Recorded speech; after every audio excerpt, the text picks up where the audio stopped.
So present నా దగ్గర ఉన్న guest andrologist doctor Ram Gopal గారు మన దగ్గర ఉన్నారు. సో నా దగ్గర ఫుల్ డౌట్స్ ఉన్నాయి, సార్ మాట్లాడి తెలుసుకునే ప్రయత్నం అయితే చేస్తా. సార్ నమస్తే. సార్ నమస్తే సార్, బాగున్నారా సార్? Thank you. సార్, హస్తప్రయోగం అంటారు. సో డైలీ చేస్తే మంచిదా లేకపోతే ఎప్పుడు చేస్తే మంచిదా, అసలు చేయొచ్చు హస్తప్రయోగం చేస్తే? ఏ విధంగా అంటే కొంతమంది ఏమంటారు, హస్తప్రయోగం చేస్తే బాడీ డల్ అయిపోతుంది, సరిగా నడవలేము, కాళ్ళు బక్క పడతాయి అని చెప్పి కూడా చాలా క్వశ్చన్స్ ఉంటాయి. అసలు హస్తప్రయోగం మంచిదేనా? అసలు ముందు హస్తప్రయోగం మంచిదా చెడ్డదా డిస్కషన్ కన్నా ముందు చిన్న ఎగ్జాంపుల్ చెప్తాను, జనాలు కూడా ఈజీగా. గేదెలకు దూడలు చనిపోతాయి ఒక్కొక్కసారి. యూజువల్గా గేదె 15 నుంచి 20 లీటర్లు ఇచ్చే గేదె 2-3 నెలలు ఇచ్చేసి ఆపేస్తారు. ఈ 2-3 మంత్స్ కూడా ఆ గేదె ఓనర్ ఏం చేస్తాడంటే ఒక బొమ్మను తయారు చేస్తాడు, చనిపోయిన దూడతి, దాని లోపల గడ్డి వగేరా పెట్టేసి. సో ఆ గేదెకు అక్కడ ఒక గేదె ఒక దూడ ఉంది అన్న భావన కొంచెం కలుగుతుంది. దానికి అక్కడ దూడ ఉండదు, దాన్ని కూడా తెలుస్తూ ఉంటుంది. అందుకనే అది 2 సంవత్సరాలు ఇవ్వాల్సింది 2-3 నెలలే ఇచ్చి ఆపేస్తుంది. ఆ 2-3 నెలల పాలు కూడా రావడం కోసమని ఆయన దూడ బొమ్మను పెడతాడు. సో గేదెకున్న తక్కువ మెదడుకు కూడా 20 లీటర్స్ ఇచ్చేది 2 లీటర్స్ ఇవ్వగానే దానికి ఇవ్వాలనిపించని సైకలాజికల్ ఎఫెక్ట్స్ వస్తాయి. అబ్బాయిలు కూడా అమ్మాయి లేనప్పుడు హస్తప్రయోగం చేసుకుంటారు. అమ్మాయిలు ఉన్నప్పుడు హస్తప్రయోగం అవసరమే ఉంది లేదు. సో దీన్ని ఊహించుకున్నప్పుడు ఆ గేదెకున్న కండిషన్ వీడికి వస్తుంది, సైకలాజికల్ గా అఫెక్ట్. నిజానికి సైంటిఫిక్ గా ఏం మీరు హస్తప్రయోగం చేసినా లేదా సెక్స్ చేసినా ఏమి తేడా పడదు, కానీ సైకలాజికల్ గా వీడికి ఒక గిల్ట్ ఫీలింగ్ తయారవుతుంది. నేను తప్పు చేస్తున్నాను, అమ్మాయిలతో చేయాల్సింది చేస్తున్నాను. యూజువల్గా సెక్స్లో పాల్గొన్నప్పుడు కాళ్ళు వగేరా కొంచెం అలసిపోయినట్టు అయితే, ఎందుకంటే శరీరంలో ఉన్న మజిల్స్ అన్ని కూడా మనం కంట్రాక్షన్లో పెడతాం, ఇలా పెట్టి అది లూజ్ అయ్యి కొంతసేపు ఇలా పెట్టిన తర్వాత కొంత అలసిపోయినట్టు అయితే. సెక్స్కు రన్నింగ్కు చాలా పోలికలు ఉంటాయి. రన్నింగ్ చేస్తే ఛాతీలో దడ వస్తుంది, బ్రెత్లెస్నెస్ వస్తూ ఉంటుంది, చెమటలు వస్తుంటాయి. ఒకసారి రన్ చేయగానే మళ్ళీ రన్ చేయలేదు. సెక్స్ చేస్తుంటే కూడా హార్ట్లో దడ వస్తుంటుంది, తర్వాత చెమటలు వస్తాయి. ఒకసారి సెక్స్ చేయగానే ఇమీడియట్గా సెక్స్ చేయలేరు, హెవీగా తింటే రన్ చేయలేరు, హెవీగా తింటే సెక్స్ చేయలేరు. సో కనీసం 20 నిమిషాలు నాన్ స్టాప్ రన్నింగ్ చేసే ఎంత స్టామినా ఉంటే 10-20 నిమిషాలు సెక్స్ అయిపోతుంది. ఓకే, ఎవరైతే సెక్స్ చేయదలుచుకున్నారో ఆడవాళ్ళు మగవాళ్ళు ఇద్దరు కూడా any aerobic exercise, running, jumping, skipping, swimming, some aerobic exercise చేయడం అనేది వెరీ వెరీ ఎసెన్షియల్. అప్పుడు స్టామినా ఉంటుంది. హస్తప్రయోగం చేసినప్పుడు కూడా ఈ హార్ట్ రేట్ పెరగడం, కొంచెం కాళ్ళు లాగడం అనేది, దానివల్ల జనాలు అనుకుంటారు అది వీక్నెస్ అని. ఈ వీక్నెస్ అనుకోరు, వీక్నెస్ కాదు, అలసిపోవడం. రన్నింగ్ చేస్తే కూడా మన కాళ్ళు లాగుతాయి, అయితే అది రన్నింగ్ చేయడం వల్ల మనిషి చెడిపోడు, మంచిగా ఆరోగ్యం పెరుగుతుంది. సో హస్తప్రయోగం చేయడం వల్ల కూడా మనిషికి ఏం నష్టం లేదు. ఓన్లీ థింగ్ ఇస్ క్రాక్స్, చిన్న చిన్న డాక్టర్లు జనాల్ని మోసం చేయడానికి కోసం అని, ఇది ధాతువు లోపల నుంచి వెళ్ళిపోతుంది, నీకు ఒక చుక్క సెమెన్ పోయిందంటే 800 రక్త కణాలు పోయినాయి అని ఏదో జనాల్ని మోసం చేయడానికి 3 నెలల ట్రీట్మెంట్ ఇస్తాం, 6 నెలల ట్రీట్మెంట్ ఇస్తాం, 30,000 60,000 డబ్బులు తినడానికి, కానీ దానివల్ల ఎట్లాంటి నష్టము లేదు.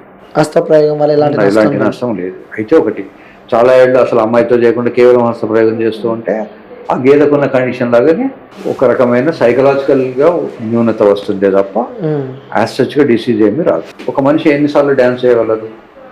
ఒక అమ్మాయి తీసుకున్నాం అనుకోండి, ఆ అమ్మాయికి డ్యాన్స్ చేసే హ్యాబిట్ రోజుకి ఎన్నిసార్లు డ్యాన్స్ చేయగలదు? మేబీ ఒక 2-3 టైమ్స్ చేయగలుగుతుంది మ్యాక్సిమం. ఇది కూడా అంతే. ఒకవేళ ఆమె 20 సార్లు చేయగలిగితే వీడు కూడా 20 సార్లు చేస్తాడు. సో వీడికి ఉన్న స్టామినా, వీడికి ఉన్న టైము.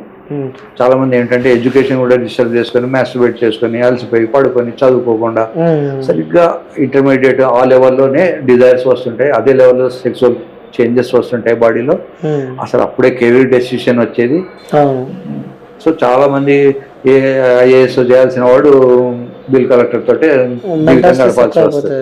కలెక్టర్ కావాల్సిన వాడు బిల్ కలెక్టర్ అయిపోతాడు. ఆ టైంలో కనుక వాడు దాన్ని కంట్రోల్ చేసుకొని చదువుకోకపోతే ఇది ప్రాబ్లం. సో హస్తప్రయోగం వల్ల ఎట్లాంటి నష్టము లేదు. అంటే హస్తప్రయోగం కూడా ఎక్కువ చేసుకుంటే స్పమ్ కంటెంట్ కూడా తగ్గుతుంది. న్యాచురల్గా ఒకసారి గేదెకు పాలు పిండిన తర్వాత వెంటనే పాలు పిండి వస్తాయా? మనం రోజు 2 సార్లు ఎందుకు వింటున్నాం? ప్రతి గంటకు ఒకసారి గేదె పాలు విండొచ్చు కదా. దానికి కొంత రిఫ్రాక్టివ్ పీరియడ్ ఉంటుంది. సో దానివల్ల సెమెన్ కౌంట్ రావడం, తగ్గడం, పెరగడం అంటూ ఏమి ఉండదు. Only thing is it's a disgusting thing. అంటే ఎక్కువ సుఖ పెట్టలేమేమో వచ్చేదానికి హస్తప్రయోగానికి అలవాటు పడితే వచ్చే వాళ్ళతో కూడా సుఖ పెట్టకపోవడం ఏం లేదు. హస్తప్రయోగం చేసుకున్న వాళ్ళు కూడా మళ్ళీ సంసారం చేస్తారు, పెళ్లి చేసుకుంటారు, అట్లా ఉంటాయి. కొద్దిమంది మాత్రం సంసారం చేసిన తర్వాత మళ్ళీ బాత్రూంలోకి వెళ్ళి హస్తప్రయోగం చేసుకుంటే తప్ప వాళ్ళకి అతృప్తి ఉండదు. ఎందుకంటే they got use to it. వాళ్ళకి మెంటల్గా అది అలవాటు అవుతుంది. ట్రావెలో రిఫ్లెక్షన్ అని ఒక రిఫ్లెక్షన్ ఉంది. ట్రావెలో అనే డాక్టర్ గారు ఏం చేస్తారంటే ఆవుకు ఫుడ్ పెట్టినప్పుడల్లా గంట కొట్టేవాడు. మళ్ళీ ఆవు శరీరంలో ఎంత యాసిడ్ సీక్రెట్ అవుతుందో లెక్క చూసేవాడు. తర్వాత ఫుడ్ లేకుండా ఊరికే గంట కొడితే కూడా దానికి యాసిడ్ వచ్చేసి అలవాటు అట్లా బాడీ కూడా అలవాటు చేస్తుంది. అంతకుమించి దానివల్ల ఏం నష్టం లేదు. ఏదైనా పిచ్చిగా 24 గంటలు చేస్తుంటే అది పిచ్చి లేసినట్టే ఉంటుంది. ఇంకైనా ఒక లిమిటేషన్, సోషల్ లైఫ్ డిస్టర్బ్ కాకుండా, ఇందాక నేను చెప్పినట్టు చదువు డిస్టర్బ్ కాకుండా అప్పుడు ఎప్పుడు మెస్టర్బేట్ చేస్తే తప్పేం లేదు. చదువు మొత్తం పుస్తకాలను పక్కన పడేసి ఇదే చేస్తూ ఉంటే న్యాచురల్ గా దాన్ని కంపల్సివ్ అంటారు, కంపల్సివ్ డిజార్డర్ అంటారు. సో అదే ఆలోచన ఎప్పుడు వస్తుంటే దాన్ని అబ్సెసివ్ కంపల్సివ్ డిజార్డర్ అని ఒక డిజార్డర్ కింద ట్రీట్ చేస్తారు. ఏ పనైనా ఎట్టింటి సెక్స్ అనే కాదు. సో అంత అబ్సెషన్. కొంతమందికి ఏమిటంటే చేతులు కడుక్కుంటుంటారు, కడుక్కున్న తర్వాత మళ్ళీ శుభ్రం లేదేమో ఆ సోప్ నుంచి ఉన్న మురికి కూడా నాకు అంటింది మళ్ళీ కడుక్కుంటుంటారు. దాన్ని అది కంపల్సివ్ డిజార్డర్ అంటారు. ఈ అబ్సెసివ్ కంపల్సివ్ డిజార్డర్ లాగానే హస్తప్రయోగం కూడా వాళ్ళకి అది శరీరంలో అట్లా ఉంటే అది నష్టం. అదర్వైజ్ దానివల్ల ఏం కాదు. అంగం కూడా చిన్నగా ఉందని చెప్పి సుఖపెట్టలేకపోతుంటారు భార్య వాళ్ళని, చాలా ఇబ్బందులకు గురవుతారు. కామన్ సెన్స్ లేనప్పుడు ఇట్లాంటి ఆలోచనలన్నీ వస్తాయి. ఇప్పుడు గుమ్మడికాయనే పుడుతుంది. గుమ్మడికాయకి పొట్లకాయ పుట్టమంటే పుట్టదు. అవును, పొట్లకాయ కూడా గుమ్మడికాయ పుట్టదు. It's rule, nature rule. మన తాత ఎట్లా ఉన్నాడో మన తండ్రి అట్లా వస్తారు, మన తండ్రి ఎట్లా ఉన్నాడో పిల్లలు అట్లా వస్తారు, పిల్లలు ఎట్లా ఉన్నారో వాడి పిల్లలు అట్లా వస్తారు. సో తండ్రికి తాతకు లేని ప్రాబ్లం మనవాడికి ఎందుకు వస్తుంది? వీడికి చిన్నగా ఎందుకు అవుతుంది? ఒకవేళ వాడి తాతకు కూడా పొడుగా ఉంటే తండ్రికి కూడా పొడుగా ఉంటే వీడు కూడా పొడుగా ఉంటాయి. తర్వాత రెండోది కామన్ సెన్స్. ఇప్పుడు అమితాబ్ బచ్చన్ లాగా 6 ఫీట్ల పైన ఉంటే న్యాచురల్గా అన్ని ఆర్గన్స్ పొడుగానే ఉంటాయి. వాడి తై పొడుగానే ఉంటుంది, వాడి కాలు వేసుకునే షూ నెంబర్ ఎక్కువనే ఉంటుంది, వాడి పెనిస్ కూడా కొంచెం పొడుగానే ఎక్కువ ఉంటుంది. ఇప్పుడు మనకు సౌత్ ఇండియాలో యూజువల్గా అరౌండ్ హైదరాబాద్ మనం 6 ఫీటర్స్ తక్కువ మంది ఉంటారు. కొంచెం 5'8", 5'6" అట్లా ఆ టైం అదే హైట్ లో ఉంటారు మగపిల్లలే. ఆడపిల్లలు న్యాచురల్ ఇంకా కొంచెం తక్కువనే ఉంటారు. సో వీడికి ఎలాగో ఆ ఫినిష్ కూడా చిన్నగానే ఉంటుంది, దానంత సైజ్ ఎట్లాగూ రాదు.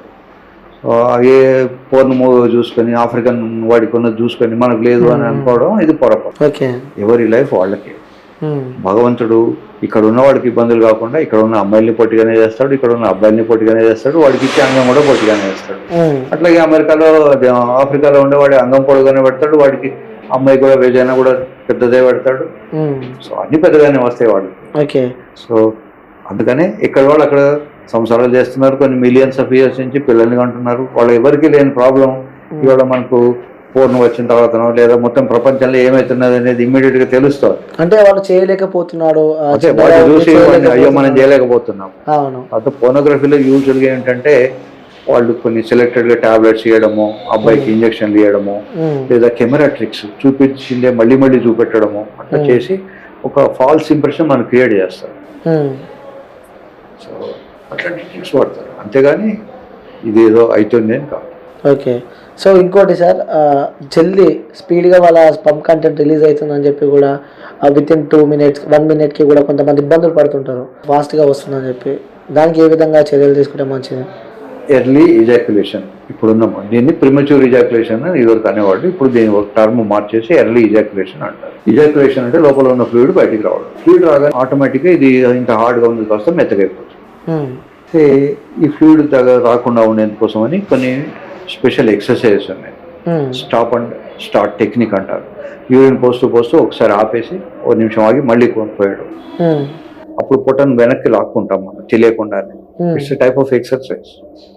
కిగిల్స్ ఎక్సర్సైజ్ అండ్ పెల్విక్ ఎక్సర్సైజ్, కాళ్ళు ఇలా లేవట్టి పెట్టడం, బ్రిడ్జ్ లైక్ కాళ్ళు పెట్టేసుకొని కూర్చోవడం, ఇట్లాంటి కొన్ని కిగిల్స్ ఎక్సర్సైజెస్ ఉంటాయి. ఇవి కాకుండా టాబ్లెట్స్ ఉంటాయి. డ్యూరాలాస్ట్ అని పెడతాం మనం. డపాక్సిటిన్ అనే ఒక టాబ్లెట్, దాన్ని డ్యూరాలాస్ట్ అని ఏదో కంపెనీ వాడు అమ్ముకుంటాడు, అలా పెట్టుకోవచ్చు. ఈ మందులు ఇవన్నీ పెట్టగా కూడా తగ్గకపోతే మేము సర్జరీ చేస్తాం. ఇక్కడ డార్సల్ నర్వ్స్ అని ఉంటాయి పైన, చిన్న ఆపరేషన్. స్కిన్ కిందకని ఆ నర్వ్స్ కట్ చేసి మళ్ళీ స్కిన్ కుట్టేసి పంపిస్తాం. ఇట్స్ హార్డ్లీ 2 hours హాస్పిటల్లో ఉంటే సరిపోతుంది. ఒక రోజంతా ఉండక్కర్లేదు. 2-3 hours లో డిశ్చార్జ్ చేస్తాం. డార్సల్ న్యూరెక్టివ్ అంటాం. ఇట్లా రకరకాల ట్రీట్మెంట్స్ ఉన్నాయి. కొద్దిమందికి ఎరెక్షన్ కూడా పోతూ ఉంటుంది, నాట్ ఓన్లీ దిస్. అటువంటి వాళ్ళకి ఇంప్లాంట్ అని ఇట్లాంటి దీంట్లో ఒక రాడ్ లాంటిది పెడతాం. ఆ ఇంప్లాంట్ పెట్టడం వల్ల ఇది హార్డ్నెస్ ఉంటుంది, ఇజాక్యులేట్ అయినా కూడా వీడి హార్డ్నెస్ ఏం తగ్గదు. ఇది హార్డ్ గా ఉంటే దీన్ని విత్ స్టాండ్ అవుతుంది. బరువు ఎంత 500 గ్రాములు బరువు మరుగుతుంది, దీని లోపలికి ఎంటర్ అవుతుంది. దీని కూడా అంత శక్తి ఉంటుంది. ఇవి సుమారుగా ఫింగర్ కి ఎంత శక్తి ఉంటుందో అంత శక్తి ఉంటుంది. ఇది హార్డ్ గా ఉంటుంది, ఇక్కడ మళ్ళీ ఇక్కడ ఇది ఫ్లెక్స్ అవుతుంది. అంటే ఇన్సర్ట్ చేసినా కూడా లోపలికి ఎవరికి తెలియదు. డ్రైవర్ చేయగానే ఇట్లా ఎప్పుడు 24 గంటలు ఇలానే ఉంటుంది. మనందరికీ ఏమిటంటే ఆపరేషన్ కాని వాళ్ళకు ఈజాక్యులేషన్ ఫ్లూయిడ్ రాగానే ఇది మెత్తబడిపోతుంది, కానీ ఇక్కడ మెత్తబడే అవకాశమే లేదు. ఎప్పటికి అలానే ఉంటుంది, ఏం కాదు, నొప్పి రాదు. ఇప్పుడు వరుసగా 10 మందిని చేసుకుంటూ పోయినా వాడికి ఏం కాదు. Which is almost impossible for any other male. ఆ డ్రెస్సింగ్ కి కూడా ఇబ్బంది అయిపోతుంది, పాయింట్ చేసుకున్నప్పుడు ఏం కాదు, ఇబ్బంది కాదు, ఇట్లా వంగుతుంది, లోపలికి వేసుకోవాలి. ఇంకోటి అబ్బాయిలకి ఏ వయసులో వాళ్ళకి స్పమ్ అనేది తయారైతుంటుంది సార్ వాళ్ళ బాడీలో? ఇండియాలో 12-13 ఏళ్ల నుంచే గడ్డాలు మీసాలు మొదలైంది, అప్పటి నుంచే కొంచెం కొంచెం తయారవుతుంది. అమ్మాయిలు కూడా సుమారుగా 12-13 ఏళ్లకు వాళ్ళకు బ్రెస్ట్ డెవలప్మెంట్ స్టార్ట్ అవుతుంది. చాలా మందికి ఆ టైం కల్లా మెన్సెస్ స్టార్ట్ అయితే మెనార్కీ అంటాం, పెద్ద మనిషి అయింది అంటారు మన తెలుగులో అయితే. సో సుమారుగా అదే వయసుకు అబ్బాయిలకు కూడా అవుతుంది. అబ్బాయిలకైనా అమ్మాయిలకైనా 6 months 1 year ఇటట్లు మొత్తానికి అందరికి అదే టైంలో అవుతుంది. ఓకే. సో మనం సెక్స్ చేసిన తర్వాత కూడా ఆ యోనిలో స్పమ్ ఎన్ని రోజుల వరకు ఉంటుంది? అది మినిమం 24 to 48 hours బతికుండగలదు. ఓకే. అయితే చాలా మంది ఏంటంటే వెంటనే కడుక్కుంటారు, సబ్బు అంటడం వల్ల కానీ, నీళ్లు అంటడం వల్ల కానీ, లేదా అంతకు ముందే అక్కడ పసుపు పడి ఉంటే కానీ అది డెత్ అవుతాయి. బట్ ఒకవేళ హెల్దీ వేజ్ అయినా ఉంటే మాత్రం అది చెడిపోవు, 24 to 48 hours బతికుంటాయి. ఒక్కసారి చేస్తే 48 hours ఉంటుంది కదా. మేము అందుకని ఆల్టర్నేట్ డే సెక్స్ చేయమంటాం. పిల్లలు కావాలన్న వాళ్ళకి రోజు సెక్స్ చేయొద్దు బాబు, ఒక డే వదిలేసి ఇంకో రోజు చేసుకోమంటాం. ఓకే, చేసుకోవచ్చు అట్లా 1 day వదిలిపెట్టి చేయడం వల్ల పిల్లలు పుట్టే అవకాశం పెరుగుతుంది.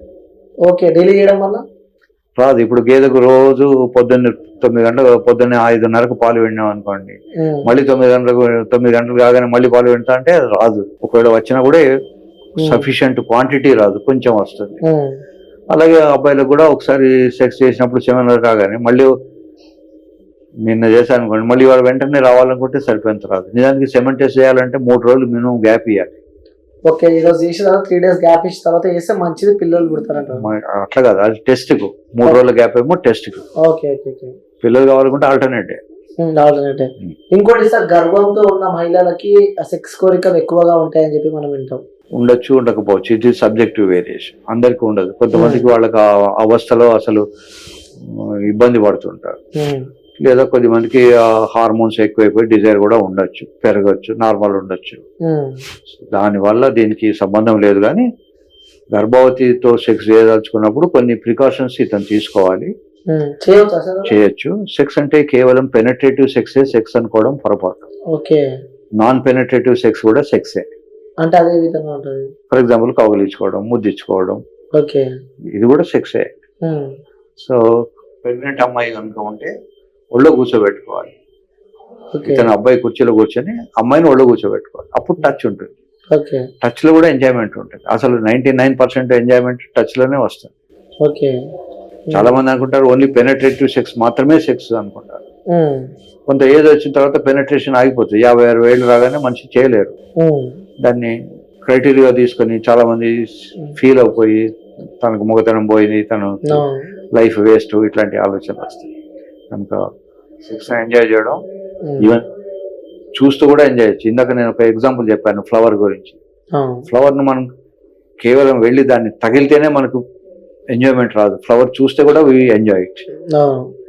తర్వాత ఫ్లవర్ తగిలినప్పుడు కూడా ఒక ఎంజాయ్మెంట్ ఉంటుంది. ఫ్లవర్ కి ఒక సాఫ్ట్ నేచర్ ఉంటుంది, ఆ స్కిన్ గా మనకు తెలుస్తూ ఉంటుంది. సో ఫ్లవర్ ని ఎలా అయితే మనుషులు ఎంజాయ్ చేస్తారో అమ్మాయిలతో కూడా అలాగే ఎంజాయ్ చేయాలి. రెండోది, ఫ్లవర్ కావాలనుకుంటే ఎవడైతే ఎవర్ లవ్స్ ద ఫ్లవర్స్ దాన్ని వాడు ప్లక్ చేయడు, దానికి నీళ్లు వస్తాడు, చెట్టుకు ఎక్కువ ప్రేమగా చూసుకుంటాడు. ఎవడైతే నిజంగా అమ్మాయిని ప్రేమిస్తాడో అమ్మాయిని హట్ చేయాలనుకోడు, అమ్మాయికి కావాల్సింది ప్రొవైడ్ చేస్తాం అనుకుంటాడు. తిండి పెట్టాలి, బట్టలు ఇవ్వాలి, ఇవన్నీ కూడా ప్రేమతో ఇస్తాడు. అంటే ఎక్కువ సేపు చేస్తే వాళ్ళని మనం సుఖ పెడతాము, స్టామినా ఎక్కువ ఉందని ఓకే, చెప్పి. తక్కువ టైం చేస్తే వాళ్ళకి చిరాకు ఉండొచ్చు, కానీ ఎక్కువ టైం చేస్తే ఎక్కువ సుఖం ఉంటుంది అనుకోవడం పొరపాటే. ఓకే. వాళ్ళకు యూజువల్ గా సైకలాజికల్ బ్యాక్గ్రౌండ్ చాలా అవసరం. అమ్మాయిని పొద్దుగల తిట్టి రాత్రిపూట నువ్వు గంట సేపు సెక్స్ చేసినా ఆమెకు తృప్తి ఉండదు, ఆమెను హర్ట్ చేసిన తర్వాత. ఇప్పుడు గేదె ఉన్నదనుకోండి, దాన్ని కర్ర తీసుకొని కొడితే అది ఇవ్వాల్సినంత అమౌంట్ పాలు ఇయ్యదు ఆ రోజు. సో దాన్ని రిలాక్స్ అవ్వడం కోసం ఏం చేస్తారంటే కొన్ని పౌల్ట్రీస్ అంటారు వాటిని, డైరీ ఫార్మ్స్ లో మ్యూజిక్ పెడతారు. స్లైట్ మ్యూజిక్ పెడితే అవి ఎక్కువ పాలు ఇస్తాయట, అవి రిలాక్స్ అయితే. సో మనిషి చాలా మంది అనుకుంటాడు ఈ గేదెకు మనం ఎక్కువ కొడితే ఎక్కువ ఇస్తాయి అనుకోవడం పొరపాటు. అట్లాగే గుర్రం కూడా చాలా మంది అనుకుంటారు గుర్రాన్ని బాగా కొట్టేసి దాన్ని రన్ చేయిస్తారు. గుర్రాన్ని అసలు మంచి గుర్ర స్వారీ చేసేవాడు దాన్ని ఏమంటారు, వాడైతే దాన్ని ఏం కొట్టడు. హార్స్ రైడింగ్ లో ఊరికే మనం చూడడానికి ఒక కొరడ ఉంటుంది కానీ ఆ కొరడతో కొట్టి దాన్ని ఇంజూరీ చేసి అది పరిగెత్తదు. దాన్ని ప్రేమతో చూసుకుంటేనే అది ఎక్కనిస్తుంది, ప్రేమతో చూడకపోతే కింద పడేస్తుంది. సో ఆఫ్టర్ ఆల్ యానిమల్స్ కొన్నపాటి జ్ఞానం ఆడవాళ్ళకు ఉండదా? దాంతో కొన్ని మిలియన్స్ ఆఫ్ టైమ్స్ ఎక్కువ ఇంటెలిజెన్స్. కనుక ఇదంతా మూర్ఖత్వం. మనం అనుకున్న వాళ్ళు చిన్నప్పుడు మాకు ఉండేవి బండ్లు, ఎడ్ల బండ్లు కూర్చొని దాన్ని ములుకరతో కూర్చేవాళ్ళు. ఆ ములుకరతో కూర్చొని దానికి పుండు అయ్యేది, దానికి ఇంజురీ అయ్యేది. అవేం పెద్దగా పరిగెత్తేవి కాదు. ఎవడైతే దాన్ని ప్రేమగా దాన్ని బాగా తిండి పెట్టి దాన్ని బాగా ఎంకరేజ్ చేసి అట్లా చేస్తే పరిగెత్తేది. ఇప్పటికీ ఎడ్ల పందాలలో వాటిల్లో కొంచెం దానికి ఆల్కహాల్ కూడా తాగిస్తారు. తాగించినప్పుడు అది ఆవేశం మీద ఉరుకుతుంది. సో ఎవరికైనా హర్ట్ చేసుకొని చేద్దాం అనుకోవడం పొరపాటు. క్యారెట్ అండ్ స్టిక్ రెండు ఉంటాయి. Stick is the last thing, carrot తోటి చాలా పనులు అయిపోతాయి. ఇంకోటి, అమ్మాయిలకి యోనిలో నుంచి కాకుండా వెనక నుండి చేస్తే అమ్మాయి సంతృప్తి చెందుతుందా? ఆ అమ్మాయి పొజిషన్ ఆ అబ్బాయి పొజిషన్ మీద డిపెండ్ అయి ఉంటుంది. కొంతమందికి అమ్మాయిలకు హిప్స్ చాలా పెద్దగా ఉంటాయి, వాళ్ళకి మనం వెనక నుంచి చేద్దాం అనుకున్నప్పుడు అది అసలు టచ్ కూడా కాదు. సో ఈ పొజిషన్ లో చేస్తే ఎక్కువ ఆనందము, ఆ పొజిషన్ లో చేస్తే ఎక్కువ ఆనందం అనుకోని మూర్ఖత్వం. ఏ పొజిషన్ ఏ కపుల్ కు ఎలా వస్తుంది? ఇప్పుడు కామసూత్ర బొమ్మలు చూసో, ఫోటోలు చూసో, లేదా దాన్ని లైవ్ చూసో అలా చేద్దాం అనుకోవాలనుకుంటే దానికన్నా ముందు ప్రిపరేషన్ ఉంటుంది, వార్మప్ ఉంటుంది. కొన్ని రోజులు ఒక పర్టికులర్ పోజ్ లో చేయాలంటే ఒక్కొక్కసారి 2-3 నెలలు వాళ్ళు ట్రైనింగ్ తీసుకుంటారు. మీరు చెప్పిన పర్టికులర్ పొజిషన్ రావాలి అనుకోండి, ముందు వాడికి వంగడం రావాలి, వార్మప్ రావాలి, నడుము మీద ఆమెకు స్ట్రెంగ్త్ రావాలి. It cannot be just done by photo చూసి వెంటనే ఇట్లా చేద్దాం అని అనుకోవడం పొరపాటు. సో వెనక నుంచి చేసినా, ముందు నుంచి చేసినా, అసలు చేయకపోయినా, టచ్ కూడా చేయకపోయినా, ఈవెన్ మంచి మెసేజ్ పెట్టినా కూడా we can make them happy. So కేవలం ఎక్కువసేపు చేసి అందులో ఎక్కువ శ్రమ పెడితేనే ఆనందం వస్తుంది అనుకోవడం పొరపాటు. అంటే యాజ్ ఏ సైంటిఫికల్ గా ఎలాంటి యాంగిల్స్ లో చేస్తే బాగుంటుంది? ఏ యాంగిల్ అయినా బాగానే ఉంటుంది. There is no particular angle scientifically speaking. Female top is always better. ఎందుకంటే అమ్మాయి తనకు కావాల్సిన పొజిషన్ లో తను అడ్జస్ట్ అవుతుంది. యూజువల్ గా అబ్బాయిల కన్నా అమ్మాయిలు బరువు తక్కువ ఉంటారు. ఇప్పుడు ఫర్ ఎగ్జాంపుల్ ఒక 100 kg అబ్బాయి అన్నాడు, ఓ 50 కిలోల అమ్మాయి అన్నా అనుకోండి. వీడు వెళ్ళి అమ్మాయి మీద పడుకోగానే అమ్మాయికి ఊపిరాడదు. So she cannot enjoy, she cannot tolerate it, వెంటనే తోసేస్తుంది. అదే అబ్బాయి కింద ఉండి అమ్మాయిని పైకి రమ్మని అనుకోండి, అమ్మాయి తనకు కావాల్సిన పొజిషన్ లో తను ఉండగలదు. తర్వాత నాట్ ఓన్లీ బరువు, మన బరువుతో పాటు మనకు మజిల్ స్ట్రెంత్ కూడా ఉంటుంది. స్ట్రోక్స్ ఇచ్చినప్పుడు కదులుతున్నప్పుడు బలం వస్తుంది. సో ఒక 70 కిలోల మనిషి వాడు స్ట్రోక్స్ ఇచ్చినప్పుడు అది 90 kg అవుతుంది. 15 నుంచి 20 కిలోల మజిల్ పవర్ కూడా వస్తుంది. కనుక బెస్ట్ థింగ్ ఇస్ ఇది. ఇందులో కేరళ వాళ్ళు దే హ్యావ్ ట్రెడిషనల్ గా వాళ్ళకి బెడ్రూమ్ లో ఒక తాడు ఉంటుంది పైనుంచి. అమ్మాయి ఆ తాడుతో సపోర్ట్ తీసుకుని అమ్మాయే స్ట్రోక్స్ ఇస్తుంది. ట్రెడిషనల్. అబ్బాయి పడుకోండి. దానివల్ల దే టు ఎంజాయ్ మోర్, అబ్బాయి కూడా ఎంజాయ్మెంట్ ఉంటుంది. అమ్మాయికి స్టెబిలిటీ కోసం, అవసరాల కోసం ఒక తాడు కట్టి పెడతారు. ఆ తాడు మీద పట్టుకొని అమ్మాయి చేస్తుంది. So traditionally they have invented ఆ లొకాలిటీలో అది. అమ్మాయిలు సెక్స్ చేసే ముందు ఏం చేయాలి? అమ్మాయిలైనా అబ్బాయిలైనా ఫస్ట్ థింగ్ ఇస్ హైజీన్. చెమట కంపు వాసనతో అమ్మాయి దగ్గరికి వచ్చినా అమ్మాయి మీద వీడికి ఎరెక్షన్ రాదు. అబ్బాయి కూడా చెమట కంపుతో దగ్గరికి వెళ్తే అమ్మాయి కూడా దగ్గర రావాలనిపించదు. So personal hygiene first. Second thing is scents కొన్ని వాడుతూ ఉంటే వాళ్ళకు ఉత్తేజం వచ్చే అవకాశాలు ఉంటాయి, అబ్బాయి కానీ అమ్మాయి కానీ. కనుక సెన్స్ వాడుకోవచ్చు. మూడోది privacy. Lack of privacy is the biggest headache. For example crowded cities like Bombay, ఓ చిన్న గదిలో ఒక 7-8 ఫ్యామిలీస్ ఉంటాయి. వాళ్ళు సెక్స్ చేసినప్పుడు మిగతా ఫ్యామిలీస్ అన్ని బయటకు వెళ్ళి ఫుట్పాత్ మీద పడుకుంటారు. అటువంటిప్పుడు వాళ్ళకి ఎంజాయ్ చేయడానికి ఛాన్స్ రాదు. ప్రైవసీ అనేది చాలా ఇంపార్టెంట్. ఇండియాలో ప్రాబ్లం ఏంటంటే పిల్లలు ఉంటారు, పిల్లలు 10:30-11 అయితే కానీ పడుకోరు. వీడు అప్పుడు ఆఫీస్ నుంచి వచ్చి హడావిడిగా ఏదో కడుపు నిండా తిని ఆయాసపడదు. కడుపు నిండా తిన్న తర్వాత రన్ చేయలేరు, అట్లాగే సెక్స్ కూడా చేయలేరు. సో సెక్స్ చేయదలుచుకుంటే ఎర్లీ మార్నింగ్ అలారం పెట్టుకొని లేచి సెక్స్ చేయడం బెటర్. లేదా ఒక్కొక్కసారి అబ్బాయిలు చాలా లేట్ గా వస్తుంటారు. వాడు ఏదో క్లబ్కి వెళ్ళో ఇంకెక్కడికి వెళ్ళో రాత్రి 12:30, 1 గంటకు వస్తారు. అమ్మాయి 10:30, 11 గంటల చూసి పడుకొని ఉంటారు. ఆ నిద్రమత్తులో ఉన్న ఆమెను వీడు వెళ్ళి గెలిపితే కూడా అమ్మాయికి చిరాకేస్తారు. So there are so many things to be conflict. అంటే నైట్ టైం లో చేస్తే మంచిదా లేకుంటే ఏ టైంలో చేసినా చేసుడు మంచిది. చాలా మంది మీరు యువకులు కనుక తెలియదు, నా పేషెంట్లు చాలా మంది చెప్తుంటారు, సార్ నేను సెక్స్ చేసి 6 నెలలు అయింది, 3 నెలలు అయింది. హెల్దీగానే ఉంటారు కానీ వాళ్ళకి ఒక చేయాలన్న అవగాహన, చేయాలన్న కాన్సెప్ట్ ఉండదు. ఎంతసేపు బిజినెస్, అకౌంట్స్, డబ్బులు రావడం, ఈ లెక్కేసుకోవడం ఇవే ఉంటాయి. పొద్దున్న చేసినా, పగలు చేసినా, రాత్రి చేసినా పర్వాలేదు. యూజువల్గా నా పేషెంట్లు చెప్తాను, క్యాలెండర్ సెక్స్ కనీసం వారానికి 1 రోజు 2 రోజులు మీరు టైం పెట్టుకోండి. ఎవ్రీ బుధవారం, ఎవ్రీ శనివారం చేస్తాను. బై ఛాన్స్ ఆ బుధవారం వీలు కాకపోయినా కనీసం నెక్స్ట్ సండే, సాటర్డేకో ఏదో చేసుకుంటారు. సో అసలే దాని నుంచి పట్టించుకోకుండా ఉన్నదానికన్నా ఓ టైం పెట్టుకొని చేయడం ఉంటుంది. చాలా మంది శనివారం ఉపవాసం ఉంటారు, లేదా శుక్రవారం మాంసం తినం అనుకుంటారు. అట్లాగే సెక్స్ కూడా ఒక ఫిక్స్డ్ డే పెట్టుకోవాలి, వారానికి 2 రోజులు. దానివల్ల అబ్బాయిలకు ప్రాస్టేట్ క్యాన్సర్ రాదు, అమ్మాయిలకు ఎంజాయ్మెంట్ ఉంటుంది, తర్వాత బాండింగ్ ఉంటుంది. బాండింగ్ లేకపోతే గొడవలు అవుతాయి. యూజువల్ గా హస్బెండ్ అండ్ వైఫ్ మధ్యలో గొడవలు వస్తున్నాయంటే అర్థం వాళ్ళకు సెక్స్ సరిగా లేదని అర్థం. సెక్స్ బాగా ఉంటే అసలు గొడవలు రావు. అది స్త్రీలు సంతృప్తి చెందిరని చెప్పి ఎలా తెలుసుకోవచ్చు మనం? దాన్ని ఆర్గాజం అంటాం ఇంగ్లీష్ లో. మగవాళ్ళకి చెప్పి ఆడవాళ్ళకి చెప్తారు. ఇప్పుడు మగవాళ్ళకి అంగం నుంచి కొంత కారగానే మెత్తబడిపోతుంది, అది సంతృప్తి చెందినట్టు కాదు, అది ఇజాక్యులేషన్ అంటాం. సంతృప్తి చెందడం అంటే ఇక చాలు అని అనిపించడం, దాన్ని భావప్రాప్తి అని తెలుగులో అంటారు, ఇంగ్లీష్ లో వచ్చేసి ఆర్గాజం అంటారు. ఇప్పుడు ఒకటి భోజనం చేస్తున్నాం అనుకోండి, మనం వాడికి పట్టి కొంచెం రిక్వెస్ట్ చేసి ఎక్కువ వడ్డించాం అనుకోండి, కొంతవరకు తింటాడు. ఒక స్టేజ్ తర్వాత వాడు దండం పెడతాడు, సార్ నేను ఇంకా తినలేను, నేను చచ్చిపోతాను, ఇంకా తింటే నా పొట్ట వలిపోతుంది, నేను తినలేను అంటాడు. సెక్స్ కూడా ఇక నాకు చాలు అని అనిపించే కండిషన్ ను ఆర్గాజం అంటారు, లేదా భావప్రాప్తి అంటారు.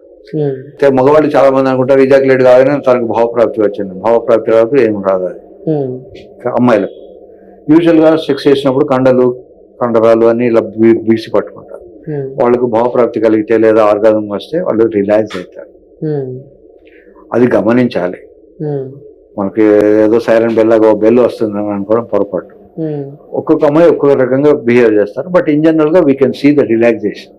అమ్మాయి బాగా రిలాక్స్ అయిందా లేదా.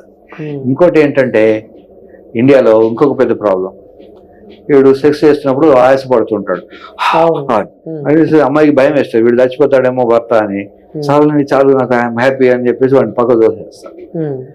సో అది చాలని కాదు, వీడు కూడా కొంచెం రెగ్యులర్ గా ఎక్సర్సైజ్ చేసి పొట్ట లేకుండా ఉండి ఇవన్నీ ఉంటే he can continue that. He can explain her that this is nothing wrong, this is not a disease process. So ఆయాసపడుతుంటే నా వల్ల నీకేం కాదు, నాకు కూడా ఏం కాదు. నిజానికి ఎవరైతే రెగ్యులర్ గా సెక్స్ చేస్తారో వారానికి 2 సార్లు వాళ్ళకు 10 సంవత్సరాలు ఎక్కువ బతుకుతారు. Longevity it is nothing but exercise లాంటి. ఉంటుంది, 10 సంవత్సరాలు ఎక్కువ బతుకుతారని చెప్పండి. డైలీ బతుకుతారు. ఎవరైతే చేరో వాళ్ళు కొంచెం ముందుకు వస్తారు. ఒక్కొక్కసారి నా దగ్గరికి విడోవర్లు వస్తారు, వాడికి 70-75 ఉంటుంది, భార్య చనిపోయి ఉంటుంది. నేను చెప్తాను వాళ్ళకు హస్తప్రయోగం చేసి లోపల ఉన్నది తీయండి అని. లోపల ఉన్నది కనుక తీయకపోతే క్యాన్సర్స్ వస్తాయి. ప్రాస్టేట్ క్యాన్సర్ అని ఒక క్యాన్సర్ ఉంటుంది, మగవాళ్ళకి క్యాన్సర్ వచ్చే అవకాశం ఉంటుంది. కనుక రెగ్యులర్గా సెక్స్ చేయడం అనేది మంచిదే. తర్వాత ట్యాబు అనుకుంటారు, నేను దేవుడి పూజలు చేస్తున్నాను. దేవుడు హిమ్సెల్ఫ్ డస్ సెక్స్. కృష్ణ పరమాత్మ అయినా, శివుడైనా, విష్ణుమూర్తి అయినా అందరికీ భార్యలు ఉన్నారు. వాళ్ళకి భార్యలు లేకుండా వాళ్ళు ఏమి ఇదిగా లేరు. ఏదో ఒకళ్ళిద్దరు ఉంటే ఉండొచ్చు భార్య లేని వాళ్ళు, but majority of the gods will have in all religions. Muslim religion లో కూడా వాళ్ళు ప్రవక్తకు భార్య ఉంది, క్రిస్టియానిటీలో కూడా ఎవరో మేరీ ఏదో అంటారు, I'm not very sure about that religion, వాళ్ళు కూడా ఉంటారు. హిందువులకైతే మనకు తెలుసు. కనుక ఇట్ ఈస్ వెరీ న్యాచురల్. చిన్న చిన్న ఇన్సెక్ట్స్, పిట్టల దగ్గర నుంచి మనుషులు, దేవతల దాకా అందరూ చేసేదే. అది తప్పు పని కాదు. తప్పు పని ఎక్కడ అంటే సొంత భార్యతో కాకుండా వేరే వాడి భార్యతో చేస్తే తప్పు. ఓకే, శృంగారం చేసేటప్పుడు ఆ స్త్రీల ఏ పార్ట్ పట్టుకుంటే మంచిది, వాళ్ళు ఏది పట్టుకుంటే వాళ్ళు ఆనందాన్ని పొందుతారు? వాళ్ళు ప్రతి అమ్మాయి ఒక వోల్కను అంటే లోపల నుంచి ఆ లావా ఇట్లా బయటకు వస్తుంది, అగ్నిపర్వతం అంటే. ఒక్కో అమ్మాయికి ఒక్కో చోట యూజువల్ గా ఎక్కడైతే జనాలు టచ్ చేయరో ఆ ఏరియా టచ్ చేసినప్పుడు వాళ్ళకి ఎక్కువ ఆనందం కలుగుతుంది. For example neck of the neck అంటాం, నెక్ వెనకాల యూజువల్ గా ఇది కవర్డ్ బై హెయిర్, క్లాత్ ఏదో ఉంటుంది. అక్కడ కనుక టచ్ చేయడము, ముద్దు పెట్టుకోవడము చేసినప్పుడు వాళ్ళకి ఒక స్పెషల్ సెన్సేషన్ వస్తుంది. సంస్కృత్ లో ఒక వర్డ్ ఉంది, అతి పరిచయాది అవజ్ఞాని. రోజు తగిలేదానికి ఉండదు. ఇప్పుడు ఈ చేయి ఉంది అనుకోండి, దీనికి సెన్సేషన్స్ తక్కువ ఉంటాయి. అందుకని ఎవరికైనా జ్వరం వచ్చిందా అన్నప్పుడు మనం ఇట్లా చూడం, ఇలా చూస్తాం. ఎందుకు? ఈ పోర్షన్ బాడీకి వేరే చోట టచ్ కాదు, బట్ ఈ పోర్షన్ యూజువల్ గా రోజు పొద్దు నుంచి రాత్రి లోపల కొన్ని వందల ఆర్గన్స్ మనం తగులుతూ ఉంటాం. సో టెంపరేచర్ రిజల్ట్స్ వస్తే ఇలా చూస్తాం, ఇలా చూడడం. ఏదైనా ఫర్ ఎగ్జాంపుల్ థైస్ ఉంటాయి, యూజువల్ గా అవి బయటకు కనిపించవు, బయటకు రాదు. అటువంటి ప్లేస్ టచ్ చేసినప్పుడు న్యాచురల్లీ వాళ్ళకి ఒక రకమైన స్పెషల్ వెలుగుతూ వస్తాయి. ఇప్పుడు ఈ సర్కంసిషన్ అంటాం, దీని మీద చర్మం తీసేసాం, ఇది మొద్దు వారిపోతుంది, దీనికి ఏమి సెన్సేషన్స్ ఉండవు. ఓకే, సెన్సేషన్స్ లేకపోయిన తర్వాత ఎస్పెషల్లీ ఓల్డ్ ఏజ్ లో సెక్స్ చేయడం ఇబ్బంది అవుతుంది. దీని sensations are very important. Okay, so ఎప్పుడైనా ఏదైనా బయటకి ఎక్స్పోజ్ కాంది ఎక్కువ ఎక్సైటింగ్ ఉంటుంది. ఇప్పుడు అమ్మాయిలు కూడా రోజు బట్టలు అన్నీ వేసుకుంటారు కనుక మనకు ఏదో థైయో బ్రెస్టో కనబడితే ఎక్సైట్ అయిపోతారు. అదే వెస్టర్న్ కంట్రీస్ లో ఏమిటి, వాడు థైస్ రెగ్యులర్ గా మనం రోడ్డు మీద వెళ్తుంటే అందరూ ఆల్మోస్ట్ ఏబోతినియో కొంచెం పైకో కిందికో మొత్తం థైస్ అంతా కనబడుతుంది. వేరే కంట్రీలో వాళ్ళు అంటారు, అబ్బా Indian girls are very very attractive, వాళ్ళు అసలు బొడ్డు చూపెడతారు. కొన్ని కంట్రీస్ లో అసలు బొడ్డు కనబడదు, ఎందుకంటే వాళ్ళు వేసుకునే స్కర్ట్ కు థైస్ మాత్రమే కనబడతాయి. మన వాళ్ళందరికీ వెస్టర్న్స్ చూస్తే సొల్లు ఖర్చుకుంటారు, దాంట్లో అమ్మాయిలు థైస్ కనబడుతుంటాయి. సో ఎనీథింగ్ రోజు చూసేది కాకుండా వేరే కొత్త ప్లేస్ అయితే వాళ్ళకు కానీ మనకు కానీ ఒక ఎక్సైట్మెంట్ ఉంటుంది. ఓకే, మహిళలకు కానీ లేక పురుషులకు కానీ ఎవరికి ఎక్కువ ఫీలింగ్స్ వస్తుంటాయి సార్? ఫస్ట్ అందరికీ ఉంటాయి, అంటే ముందు లేదు, స్త్రీలకి కొంచెం ఎక్కువ ఉంటుంది అని చెప్పి కూడా అంటారు. ఎక్కువ లేదు, తక్కువ లేదు, అందరికీ భగవంతుడు అందరికీ ఈక్వల్ గా ఇచ్చాడు. అయితే కొన్ని తరాల నుంచి అమ్మాయిల్ని సప్రెస్ చేశారు, మేల్ చావనిజం అంటారు. ఇప్పుడు ఒకే మేలు ఒక 10 మంది అమ్మాయిలు పెళ్లి చేసుకోవడం, డబ్బులు ఉన్నాయి కదా అని అమ్మాయిలకు కావాల్సిన ప్రెజర్స్ రాకుండా కూడా వీడు ఏదో వీడికున్న అహంకారంతో వీడికున్న డబ్బులతోటో సప్రెస్ చేయడం వల్ల మగవాడు గొప్పవాడు, మగవాడికి మనం అందరం బానిసలము అనే ఒక ఫీలింగ్ క్రియేట్ చేస్తారు. అట్లాగే మనం బ్రిటిష్ వాడు మన ఏలాడు, అంతకుముందు ముస్లిమ్స్ 1000 సంవత్సరాలు మన దేశం మొత్తం వేరే వాడి కింద ఉంది. అందుకనే మనకు ప్రతి ఒక్కరిని సార్ సార్ అనడం అలవాటు అయిపోతుంది. దానికి అవసరం లేదు. ఇప్పుడు వేరే కంట్రీస్ లో ప్రొఫెసర్ కూడా పేరు పెట్టి పిలుస్తారు, మన దేశంలో పేరు పెట్టి ప్రొఫెసర్ పిలిస్తే వాడు జన్మ పాస్ కాడు, వాడిని వెనకాల సార్ సార్ అంటుంటే ఈ సార్ సార్ ఎక్కడి నుంచి వచ్చింది?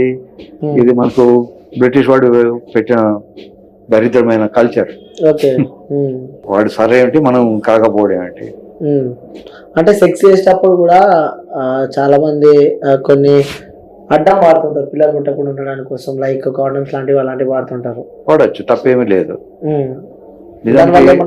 దానివల్ల చాలా అడ్వాంటేజెస్ ఉంటాయి. ఓకే, పిల్లల కోసమనే కాకుండా కూడా ఇన్ఫెక్షన్స్ అవి రాకుండా ఉంటాయి. చాలా మందికి పిల్లలు రాకపోవడానికి కారణం పెల్విక్ ఇన్ఫ్లమేటరీ డిసీజెస్ అంటారు. ఈ అమ్మాయిలకు వాళ్ళకు ఇన్ఫెక్షన్స్ రావడం, ఈ అబ్బాయి ఎక్కడో బయట తిరిగి వచ్చి అమ్మాయితో తిరగడం వల్ల వాళ్ళకి ఇన్ఫెక్షన్ పైకి వచ్చేసి రావడము, ఇట్లాంటివి రాకుండా ఉంటాయి. కనుక condom is the best one. Oh super. Super. తర్వాత కండోమ్ వేస్తే సుఖం ఏమి తక్కువ ఉండదు. ఫర్ ఎగ్జాంపుల్ మేము ప్రతి ఆపరేషన్ కూడా చేతికి గ్లవ్ వేసుకొని ఆపరేషన్ చేస్తాం. గ్లవ్ వేసుకున్నంత మాత్రం మాకు టచ్ సెన్సేషన్ కానీ అవి ఏమి తక్కువ ఉండవు. అలా ఉంటే అసలు ఆపరేషన్ చేయలేము. We can feel it, we can touch it, we can do all this things even with the gloves. అలాగే విత్ కండోమ్ కూడా పని చేయొచ్చు. సూపర్ స్టిషన్స్ లేదా అపోహలు మాత్రమే.